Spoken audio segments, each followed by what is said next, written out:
So here we are, it's December 4th, 2013, and the snow's coming down.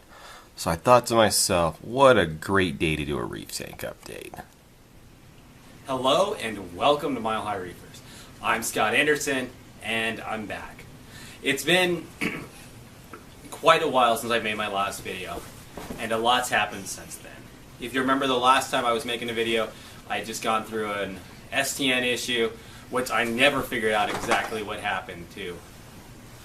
And since then, I focused on water quality, and then I had another big tank crash because my heater went out. Yes. And of course, it didn't fail on the cold side, it failed on the hot side. My heater failed on, and my tank went to 88 degrees for a while. I don't know how long that happened, but it was enough to kill probably half of the corals I had left. So it's been terrible. But things have finally stabilized, temperature's good, I've added new stuff, I feel like I'm finally getting to that point where I can start rebuilding. So, come take a look, here's where I'm at. Alright, so here's the wide angle shot of the tank, and as you'll notice, a lot's missing from my last update. I've lost almost all of my SPS, except for 2 Montiporas. Everything else is dead. And I've lost a few of my softy colonies and a couple of LPS. I lost my big frog spawn. It's just been terrible. I've lost about half of my coral. It's really kind of sucked.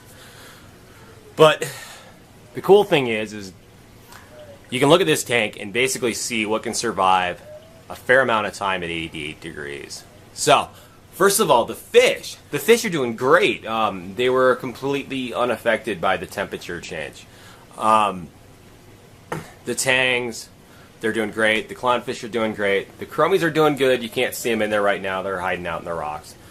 But everything did really good. So I'm very happy the fish did so well. So what I was calling softy corners done really good. The Singular leather has had no issues whatsoever.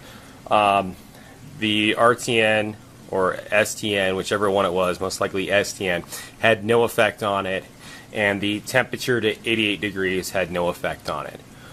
It's grown significantly since this time last year. It's got that brilliant green color, and it's just doing great. I am very happy with him. And the Colt coral has done extremely well. Let's see if I can get some focus on that. There we go. He's just done great. He's probably quadrupled in size since I got him this time last year. No issues at all with him.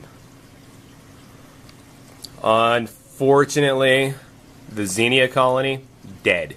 And you will see that bit of aptasia in there. I've been going Nazi on that stuff, and I just still can't kill it all. It's been a holocaust in there, and it just sticks around.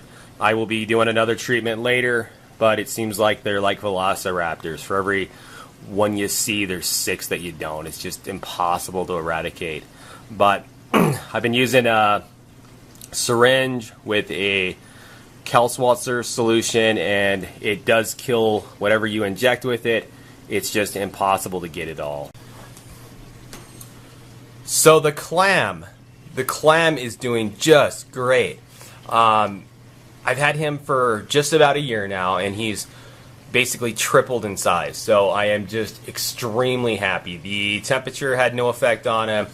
Whatever the STN was had no effect on him. He just sits in there and sucks in nutrients and light and grows bigger and bigger every day. This is the first year of the tank. I've had water quality problems. I've had everything go wrong, and he has just been a champ and gone through it all.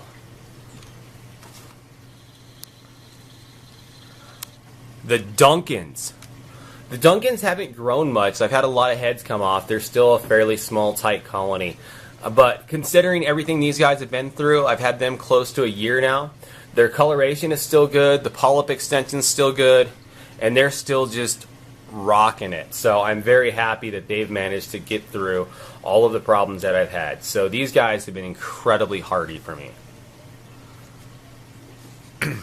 And one of my Kryptonite candy canes, unfortunately, have not fared so well. They have been a struggle. They were a newer colony when everything happened, and I think that was probably the biggest issue. But you'll see in just a second the stark contrast between this dying colony, which probably should just be ripped out of there, and my thriving colony. And then this candy cane, if you'll go back to some of my first videos and take a look, he was 3 heads originally. And he was kind of this pale whitish brown color. Now he's this brilliant green, and there's probably like 15, 20 heads there.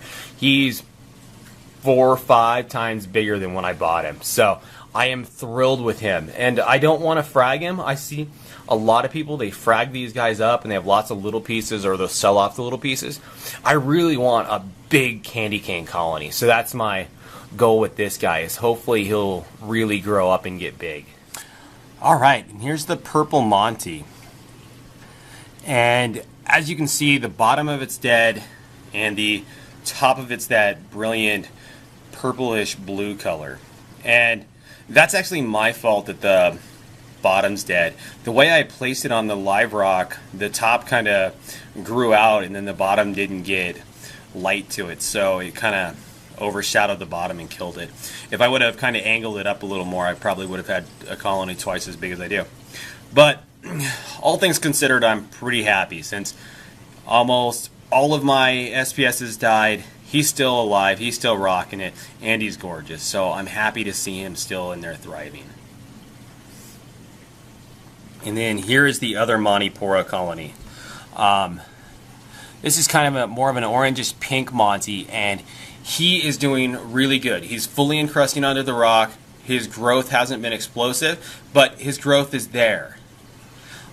He was showing some stress when the temperature went to 88 degrees. He was starting to have the skin pull off, and you can see a couple of spots on him where the tissue had pulled away and was looking nasty. But that has stopped, and he's recovering. The colors are good. The polyps are out. So he's doing good. He's going to make it. I'm very happy. He's a very cool piece. So my focus lately has been on easy corals, and I've been stocking this thing incredibly slow. I've been doing like a coral a month. And here's one of the recent ones I bought. It's a nice big green mushroom. Not sure of the species, but he was a $15 piece that should be fairly hardy, and it seemed like an easy way to start testing to see whether this thing is going to really work as I introduce new species. So far so good. He's not quite as big as when I bought him, but that could be attributed to the fact that he went from either Power Compacts or T5s, don't remember what the local fish store was running, to the metal halide lighting. And part of him is shaded, which usually won't affect a mushroom too much. But the coloration's great. He looks like he's thriving. He also went through the 88 degree heat and has pulled through it. So I am very hopeful that things are going to go really well for him. And here is probably my biggest success story. This is the hammer that, if you watch my early videos, was struggling on the right side. He is fully extended, full polyps, and he is just doing fantastic. He's got no issues. He's doing really well. I'm really, really happy with him. I was worried about him early on, and considering all the things that have happened in this tank, for him to look this good, I am thrilled. And then back behind him is the little Zoa garden I've started. We've got the pink Zoas, we've got the green and yellow, and then the green and the orange. And the green and the orange colony has been just fantastic. It's just completely exploded, and I'm amazed by it because so much of where it's growing is actually shaded. So I'm surprised it's doing that well in such a shady area. But that's not me putting it there. That's just where it's decided to grow and where it's found its own little niche. And then we've got another little colony of the pink Zoes, and they're just doing really, really great. So down here we've got another Duncans. and a little frog spawn. This frog spawn was looking really, really bad, but it's now extending. It's looking good. I think he's going to be okay. I do need to do a lot of re-aquascaping, moving stuff around. A lot of this stuff I bought and I put on the bottom of my tank, waiting to put it up later. But when everything happened, I figured I just better leave stuff alone.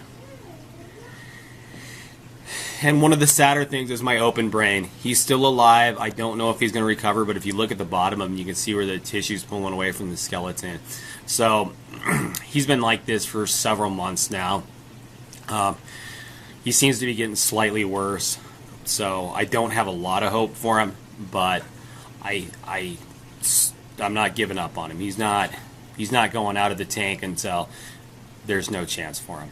But I hope he pulls through. He is just gorgeous. He still does put out his feeder tentacles. He's still trying, so I'm hopeful. Alright, and here's one of my most recent purchases. This is a Toadstool leather. You can see he's not real open right now. He just went through a shedding event within the last couple of days, but he's looking great. One thing I do want to mention about these toadstools, I've had 2 toadstools in the past. The other guy's down there in the corner, and he's doing pretty good. He actually looks like he's getting ready to shed again. They will shed, especially when you take them from one tank and put them in another. They'll just not open for like a week. And don't freak out. They're okay. If they start decaying, then you got to be scared for them. But usually what's happening is they're going to shed that skin. And that's exactly what this guy's done. That's exactly what the other guy's done. And even my Singulara leather has shed its skin. So if they stop opening, they look stressed, there's a very good chance they're just going to shed and they're going to be better off. All right. And the rose bubble tip anemone with the porcelain crab is still thriving. He's been in here for close to a year. And I'm actually really happy with this. I mean, 88 degree temperatures, whatever that STN crap was, and he's still pulling through, and some pretty bad neglect by me when he was trying to split. It wasn't necessarily neglect, it was just me trying to help him when I shouldn't have. Top tip with these guys, just leave them alone. If they crawl under a rock, they'll come back out. Just don't touch them. That's the easiest thing to do, and they're better off if you just let them go. They know what they're doing. They know the light they need. They know the water flow. Best thing to do if they're struggling, just let them do their thing. They'll get better. This guy is case in point. I was so worried about him. I was freaking out, and here he is. Look at him today. He's gorgeous. Little crab inside. He eats. He's a blast. So, the torch coral, there's good news, bad news with him. The good news is he's split. There's 2 heads here. You can't see one that are alive, and the other one's dead. So when I bought him, he was 1 head. He went to 3, and now he's 2. You can see the one that's died. And that, of course, happened in the heat event. Very sad thing, but I'm hopeful things will get better. And then the green zoas and the mushrooms. The mushrooms are doing okay. They're spreading. They're not growing quickly, but I'm okay with that. They're growing. They're living. They're gorgeous. I love them. And before I go, I want to show you the other side of that open brain. This is what gives me hope. He's open. He has coloration. You know, it could be the water flow he's not liking. I'm not sure, but I'm going to do what I can to keep this guy rolling. So, thanks for watching this episode of Mile High Reefers. It's been almost a year and a half I've been running this tank. I've had some great successes, some great struggles. It's incredibly frustrating, but more importantly, when everything starts to work right, it's incredibly rewarding. I really feel like I'm through the worst of it, and I'm at a point where I can start doing more. And to those ends, I hit the bulk reef supply sale hard. They had the Black Friday sale, so you're going to see some new stuff coming out. I'll be doing an unboxing of the Giesman Tesla LED lights. Yes, I'm upgrading. I'll explain all that later. And I'm going to start running GFO and carbon, and I will do a full update of the mechanics of the system later on. So thanks for watching. If you like what I do, go ahead and hit that subscribe button. Thanks. Bye.